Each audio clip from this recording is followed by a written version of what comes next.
دیا ہوا سیاہ دھوئیں کا گولا اس کے گیبی ہاتھ میں تھا۔ کہاں ہے امرو یار زاخار جادوگر نے بےتابی سے ادھر ادھر دیکھتے ہوئے کہا۔ اس لمحے اچانک اس کے سامنے دھماکہ سا ہوا اور دوسرے لمحے اچانک اس کے کچھ فاصلے پر ایک دبلا پتلا اور کھجور جیسی شکل والا بوڑھا انسان نمودار ہو گیا۔ اس نے سرخ رنگ کا لباس پہن رکھا تھا، اس کی شلوار سفید تھی اور اس کے پیروں میں سنہری جوتیاں تھیں۔ سر پر زرد رنگ کی پگڑی بندھی ہوئی تھی اور اس کے بائیں کاندھے پر ایک بڑا سا بھورے رنگ کا تھیلا لٹک رہا تھا۔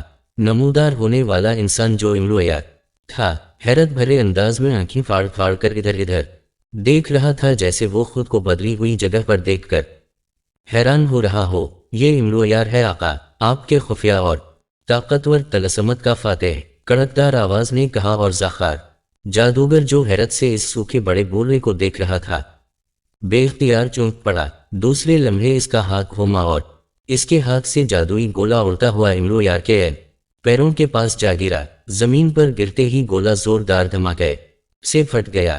دھماکے کی آواز سن کر امرو اچھل پڑا تھا، مگر اس سے پہلے کہ وہ کچھ سمجھتا اچانک اس کا جسم سیاہ دھوئیں میں چھپ گیا۔ چند لمحوں تک دھواں اس کے ارد گرد چکراتا رہا، پھر ہوا میں تحلیل ہو کر غائب ہو گیا اور زاخار جادوگر کو امرو یار زمین پر بے حس و حرکت پڑا دکھائی دیا۔ وہ مارا، آخر میں نے اس خطرناک انسان کو بے ہوش کر دیا، زاخار جادوگر نے خوشی سے اچھلتے ہوئے کہا۔ ہاں آقا، سیاہ دھوئیں کے اثر سے یہ بے ہوش ہو گیا ہے، اب اسے کوئی ہوش میں نہیں لا سکتا، کڑکدار آواز نے کہا تو زاخار جادوگر چٹان پر سے غائب ہوا اور بے ہوش پڑے امرو یار کے قریب جا کر نمودار ہو گیا۔ امرو کی آنکھیں بند تھیں، اس کا سانس چل رہا تھا مگر اس کے جسم میں کوئی حرکت نہیں تھی۔ واہ، یہ تو واقعی بہت بوڑھا انسان ہے، اس کی زندگی کے باقی دن کتنے ہوں گے؟ اس کی زندگی کے دنوں کے بدلے میں مجھے جو سال ملیں گے وہ بہت کم ہوں گے، بہت کم۔ زاخار جادوگر نے امرو یار کو دیکھتے ہوئے بڑے مایوس لہجے میں کہا۔ چند لمحے وہ امرو یار کو دیکھتا رہا اور پھر وہ جھکا اور اس نے دونوں ہاتھوں سے امرو کو اٹھا لیا۔ امرو، کاش تم جوان ہوتے اور تمہاری زندگی طویل ہوتی ہے تو تمہاری طویل زندگی کے بدلے مجھے زندہ رہنے کے کئی ہزار سال مل جاتے، زاخار جادوگر نے اس کی طرف مایوس بھری نظروں سے دیکھتے ہوئے کہا۔ پھر اس نے ایک گہرا سانس لیا اور آنکھیں بند کر لیں۔ اسی لمحے وہ غائب ہوا اور پھر اس علاقے سے نکل کر ایک وادی میں آ گیا۔ اس وادی کی زمین سیاہ تھی، سامنے پہاڑیاں بھی سیاہ رنگت میں ڈوبی ہوئی تھیں۔ زاخار جادوگر امرو یار کو اس طرح دونوں ہاتھوں میں اٹھائے چند قدم آگے بڑھا اور اس نے آنکھیں کھول کر سامنے پہاڑیوں کی طرف دیکھنا شروع کر دیا۔ راجم دیو، میرے پاس آؤ، میں امرو یار کو لے آیا ہوں۔ راجم دیو، زاخار جادوگر نے پہاڑیوں کی طرف دیکھتے ہوئے حلقہ کے بل چیختے ہوئے کہا۔ ابھی تھوڑی ہی دیر گزری ہوگی کہ آسمان پر زوردار دھماکے کی آواز سنائی دی اور ہر طرف جیسے گرد و غبار سا پھیلتا چلا گیا۔ پھر اس گرد و غبار میں زرد رنگ کی روشنی نکلی۔ دوسرے لمحے اس زرد روشنی میں زاخار جادوگر کو ایک لمبا ترنگا دیو اڑتا دکھائی دیا۔ دیو کا سر گنجا تھا، اس کے سر پر دو سینگ تھے، اس کے کانوں میں سیاہ رنگ کی بالیاں تھیں۔ وہ پیر اوپر اٹھائے تیزی سے اڑتا ہوا نیچے آ رہا تھا، اس کے پیروں میں بڑے بڑے فولادی کڑے تھے۔ اس دیو کے کان کافی لمبے اور نوکیلے تھے۔ اس نے بھورے رنگ کا جانگی پہن رکھا تھا۔ دیو کے دائیں ہاتھ میں ایک ننھی سی بونی دکھائی دے رہی تھی، اس بونی نے گلابی لباس پہن رکھا تھا، اس کے سنہری بال ہوا میں اڑتے دکھائی دے رہے تھے، اس کے سر پر ایک خوبصورت تاج بھی تھا۔ دیو چند ہی لمحوں میں نیچے آ گیا اور پھر وہ گھٹنوں کے بل زمین پر اتر آیا۔ گلابی لباس والی ننھی بونی زاخار جادوگر کی چھوٹی چھوٹی اور گول گول آنکھوں سے زاخار جادوگر کی جانب دیکھ رہی تھی۔ زاخار جادوگر شہزادی چماکی کو سلام پیش کرتا ہے۔ زاخار جادوگر نے اس ننھی بونی کی طرف دیکھ کر اس کے سامنے سر جھکاتے ہوئے نہایت مؤدبانہ لہجے میں کہا، ہم نے تمہارا سلام قبول کیا زاخار جادوگر۔ ننھی بونی نے باریک مگر بہت تیز آواز میں کہا، میں امرو یار کو لے آیا ہوں عظیم شہزادی، مجھے بتایا جائے اس انسان کی زندگی کے کتنے دن باقی ہیں اور اس کی زندگی کے دنوں کے بدلے میں میری زندگی کے کتنے ہزار سال بڑھیں گے؟ زاخار جادوگر نے کہا۔ شہزادی چماکی غور سے امرو کی طرف دیکھ رہی تھی۔ اسے زمین پر لٹا دو زاخار جادوگر اور اس کے پاس گھٹنوں کے بل بیٹھ جاؤ، شہزادی چماکی نے کہا، اور زاخار جادوگر نے اس بات میں سر ہلاتے ہوئے امرو یار کو زمین پر لٹا دیا اور اس کے قریب گھٹنوں کے بل بیٹھ گیا۔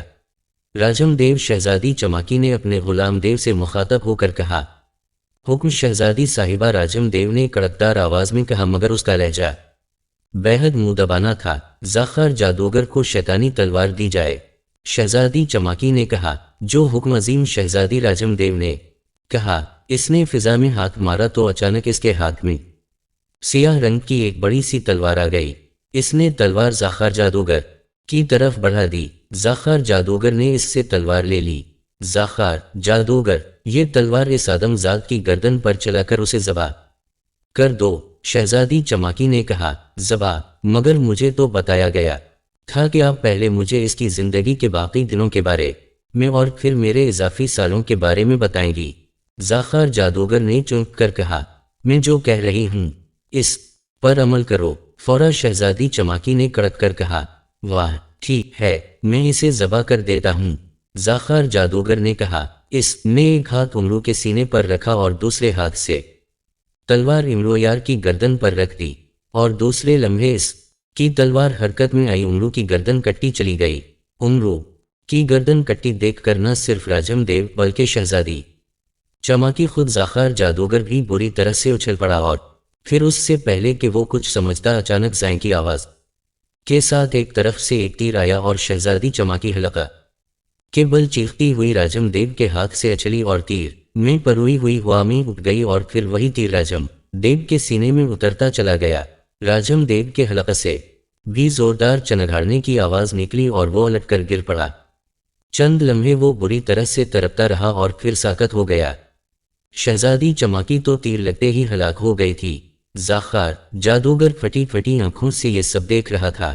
اسی لمحے راجم دیو کے جسم میں آگ لگ گئی اور وہ اور شہزادی چماکی خشک لکڑی کی طرح جلنا شروع ہو گئے۔ یہ سب کیا ہو رہا ہے؟ زاخار جادوگر نے بوکھلا کر اٹھتے ہوئے کہا۔ اس لمحے اس کے سامنے ایک انسان نمودار ہو گیا۔ اس انسان پر نظر پڑتے ہی زاخار جادوگر اس بری طرح سے اچھلا جیسے اس کے پاؤں پر کسی زہریلے سانپ نے ڈس لے ہو۔ تم امرویار، تم زندہ ہو؟ زاخار جادوگر نے نمودار ہونے والے انسان کی طرف آنکھیں پھاڑ پھاڑ کر دیکھتے ہوئے کہا، جو واقعی امرویار تھا۔ اس کے ہاتھ میں ایک کمان تھی۔ زاخار جادوگر کے سامنے اب دو امرویار تھے، ایک وہ امرو جس کی اس نے شہزادی چماکی کے کہنے پر گردن کاٹی تھی، اور دوسرا اس کے سامنے زندہ کھڑا بڑے طنزیہ انداز میں مسکرا رہا تھا۔ ہمیں امرویار، امرو نے اس بات میں سر ہلا کر کہا، مگر تم دو کیسے ہو گئے؟ میں نے ابھی کچھ دیر قبل تو تمہاری گردن کاٹی تھی۔ اگر تم امرویار ہو تو پھر یہ کون ہے؟ زاخار جادوگر نے حیرت زدہ لہجے میں کہا۔ اسی لمحے اس کے ہاتھ سے شہزادی چماکی کی سیاہ تلوار غائب ہو گئی۔ یہ بھی امرویار ہے؟ امرو نے مسکراتے ہوئے کہا۔ دو امرویار یہ کیسے ہو سکتا ہے؟ اور اس امرویار کی جب میں نے گردن کاٹی تھی تو اس کی گردن سے خون کیوں نہیں نکلا تھا؟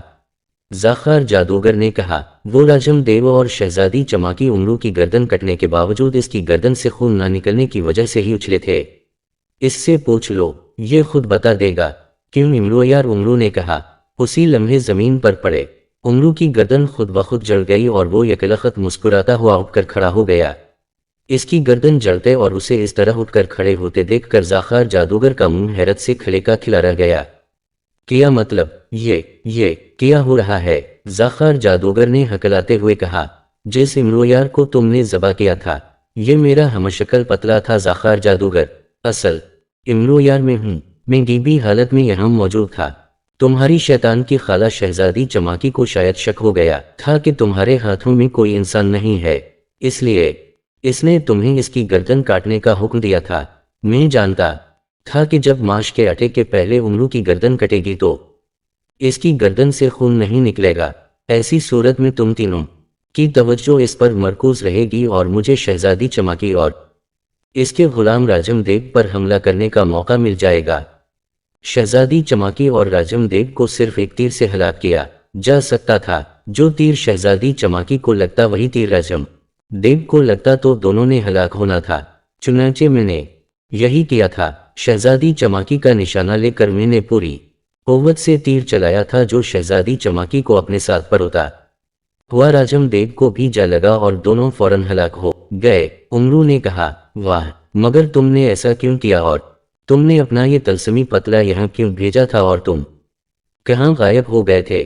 ذاکر جادوگر نے ایک ہی سانس میں کئی سوال کرتے ہوئے کہا، میں یہ سب تمہیں بتانے کا پابند نہیں ہوں، میں نے جو کرنا تھا کر لیا، اب تم اپنی خیر مناؤ۔ ایک تو تم مجھے بے ہوش نہیں کر سکے تھے، دوسرا میں نے تمہارے شیطان مردود کی چہیتی پجارن کو بھی ہلاک کر دیا ہے، اب تم مجھے ہلاک کر کے میری زندگی حاصل نہیں کر سکو گے، تمہیں اب میرے ہاتھوں مرنا پڑے گا، تیار ہو جاؤ مرنے کے لیے۔ امرو نے مقدس کمان زنبیل میں ڈال کر اس کی جگہ تلوار حیدری نکالتے ہوئے کہا، تم نے میرا سارا منصوبہ تباہ کر دیا، تمہاری وجہ سے میں ہزاروں سالوں کی زندگی حاصل کرنے سے محروم ہو گیا ہوں، میں تمہیں نہیں چھوڑوں گا امرو یار، تمہیں میرے ہاتھوں ہلاک ہونا ہوگا، میں تمہیں جلا کر بھسم کر دوں گا۔ ذاکر جادوگر نے غصے میں آتے ہوئے کہا۔ اس نے فوراً ایک منتر پڑھ کر امرو کی طرف جھٹکا مگر کچھ نہ ہوا۔ اس نے پھر منتر پڑھا اور امرو کی طرف زور زور سے ہاتھ جھٹکنے لگا، مگر اس کا کوئی جادو نہیں چل رہا تھا۔ یہ دیکھ کر اس کے چہرے پر بوکھلاہٹ ناچنے لگی۔ یہ کیا؟ میرا جادو کیوں نہیں کام کر رہا؟ اس نے گھبرائے ہوئے لہجے میں کہا، ہزاروں سالوں کی زندگی حاصل کرنے کے لیے تم جس شیطان کی پوجا کر رہے تھے اس نے تمہاری تمام جادوئی صلاحیتیں معطل کر رکھی ہیں۔ ذاکر جادوگر، کیا تم نہیں جانتے کہ تم کوئی جادو نہیں کر سکتے اور نہ ہی کہیں جا سکتے ہو؟ امرو نے تلوار لے کر اس کی طرف بڑھتے ہوئے کہا، نہیں، یہ نہیں ہو سکتا، میں غائب ہو سکتا ہوں۔ ذاکر جادوگر نے اسے اپنی طرف بڑھتے دیکھ کر خوف بھرے لہجے میں کہا، اس نے غائب ہونے کے لیے منتر پڑھا مگر وہ غائب نہ ہوا۔ وہ غائب ہونے کے لیے بار بار منتر پڑھنے لگا مگر واقعی اس کے جادو بے اثر ہو گئے تھے۔ اب تو ذاکر جادوگر کے رہے سہے اوسان بھی خطا ہو گئے۔ امرو اس کے سر پر آ گیا تھا۔ اسے قریب دیکھ کر ذاکر جادوگر نے پلٹ کر بھاگنے کی کوشش کی مگر اسی لمحے امرو کی تلوار چمکی اور ایک ہی وار سے ذاکر جادوگر کی گردن اس کے دھڑ سے الگ ہو کر دور جا گری۔ اس کا دھڑ خون کے فوارے اگلتا ہوا گرا اور بری طرح سے تڑپنے لگا۔ نویں طلسم میں محافظ بونا امرو کو زنبیل میں لے گیا تھا۔ اس نے امرو کی جگہ فوراً ہی ماش کا بنا ہوا پتلا باہر نکال دیا تھا جو اس طلسم سے غائب ہو کر ذاکر جادوگر کے سامنے آ گیا تھا، اور ذاکر جادوگر نے اسے سیاہ دھوئیں کا گولہ مار کر بے ہوش کر دیا تھا۔ اور پھر جب ذاکر جادوگر نقلی امرو کو لے کر وہاں سے غائب ہوا تو محافظ بونا امرو کو زنبیل سے باہر لے آیا۔ اس نے امرو کو ساری تفصیل بتا دی اور پھر وہ امرو کو لے کر اندھی وادی میں آ گیا، جہاں چماکی کے کہنے پر ذاکر جادوگر نے نقلی امرو کو ذبح کیا تھا۔ خود کو ذبح ہوتے دیکھ کر امرو کو ذاکر جادوگر، شہزادی چماکی اور راجم دیو پر بہت غصہ آیا تھا۔ محافظ بونے نے امرو کو بتایا تھا کہ شہزادی چماکی شیطان کی پجارن ہے اور وہی امرو کو ہلاک کر کے اس کی زندگی کے باقی دن ذاکر جادوگر کو دینے آئے گی، اس لیے ذاکر جادوگر کے ساتھ اس کا ہلاک ہونا بھی بہت ضروری ہے۔ راجم دیو شہزادی چماکی کا غلام تھا۔ شہزادی چماکی کو اس طرح ہلاک کیا جانا ضروری تھا کہ وہ ایک تیر میں پروئی جاتی اور وہی تیر راجم دیو کو جا لگتا۔ چنانچہ امرو نے یہی کیا تھا۔ اس نے فوراً زنبیل سے مقدس تیر اور کمان نکال لیے اور مقدس تیر ٹھیک نشانے پر بیٹھا تھا۔ امرو نے تیر چلایا تو تیر پہلے راجم دیو کے ہاتھ میں موجود شہزادی چماکی کو جا لگا اور اسے اپنے ساتھ پروتا ہوا راجم دیو کو جا لگا، جس سے وہ دونوں فوراً ہلاک ہو گئے تھے۔ اب وہ دونوں جل کر بھسم ہو گئے تھے۔ محافظ بونے نے امرو کو یہ بھی بتایا تھا کہ اب ذاکر جادوگر اس پر کسی قسم کا کوئی جادو نہیں کر سکے گا۔ نئی زندگی حاصل کرنے کے لیے اس نے اپنے تمام جادو امانتیں شیطان کے پاس جمع کرا دیے تھے۔ اس طرح امرو کے لیے ذاکر جادوگر کو ہلاک کرنا آسان ہو جائے گا، اور وہی ہوا تھا۔ ذاکر جادوگر واقعی امرو پر کوئی جادو نہیں کر سکا تھا، جس کے نتیجے میں امرو نے اس کا سر کاٹ دیا تھا۔ ذاکر جادوگر کے ہلاک ہوتے ہی ہر طرف اندھیرا چھا گیا اور پھر وہاں بدرہم کے زور زور سے رونے، بین کرنے اور چیخنے چلانے کی آوازیں سنائی دینے لگیں۔ افسوس مارا مجھے امرو یار نے دھوکے سے، میرا نام ذاکر جادوگر تھا۔ اچانک ذاکر جادوگر کی روتی ہوئی آواز سنائی دی اور پھر یکلخت ہر طرف خاموشی چھا گئی۔ چند ہی لمحوں میں اندھیرا ختم ہو گیا اور امرو نیز آخر جادوگر راجن دیو اور شیطان کی پجارن شہزادی چمکی کی وہاں جلی ہوئی لاشیں دیکھیں۔ چلو خدا خدا کر کہ یہ قصہ تو ختم ہوا۔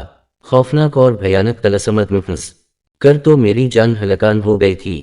ان تینوں کی لاشیں دیکھ کر عمرو نے سکون کا سانس لیتے ہوئے کہا، ہاں آقا، اس بار آپ واقعی بہت برے اور خطرناک حالات میں پھنس گئے تھے۔ مجبورہ مجھے بار بار آپ کی مدد کے لیے خود ہی آنا پڑ رہا تھا، ورنہ آپ کو شدید نقصان پہنچ سکتا تھا۔ محافظ بونے نے عمرو کے سامنے نمودار ہوتے ہوئے کہا، نقصان؟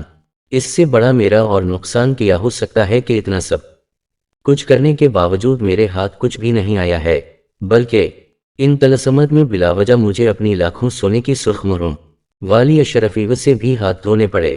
عمرو نے کہا، ایسا کرنا بہت ضروری تھا آقا، آپ نے 10 بڑے اور خوفناک طلسمت فنا کیے ہیں، سوچیں اگر آپ کو ایک طلسم میں 100 طلسمت کا سامنا کرنا پڑ جاتا تو کیا ہوتا؟ محافظ بونے نے کہا، بہرحال جو ہوا ہے اچھا نہیں ہوا، میرا نقصان ملکہ حیرت جادو کی وجہ سے ہوا ہے، اور میں اس کا بدلہ تو اس سے لے کر ہی رہوں گا۔ عمرو نے ہونٹ کاٹتے ہوئے غصے سے کہا، تو کیا آپ اب طلسم ہوشربا جانا چاہتے ہیں؟ محافظ بونے نے کہا، ابھی نہیں، مگر میں وہاں جاؤں گا ضرور۔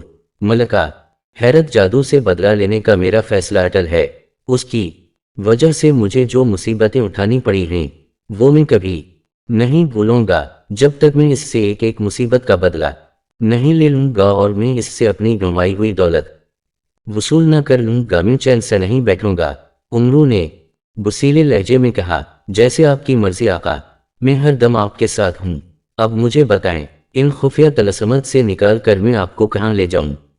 محافظ بونے نے کہا، مجھے واپس سردار امیر حمزہ کے لشکر میں پہنچا دو، میں تھک گیا ہوں، خیمے میں جا کر آرام کرنا چاہتا ہوں۔ اگر میں واپس اپنی بیوی کے پاس گیا تو وہ پھر چھڑی لے کر میرے سر پر سوار ہو جائے گی، اور میں اس سے اور مار کھانے کا کوئی ارادہ نہیں رکھتا۔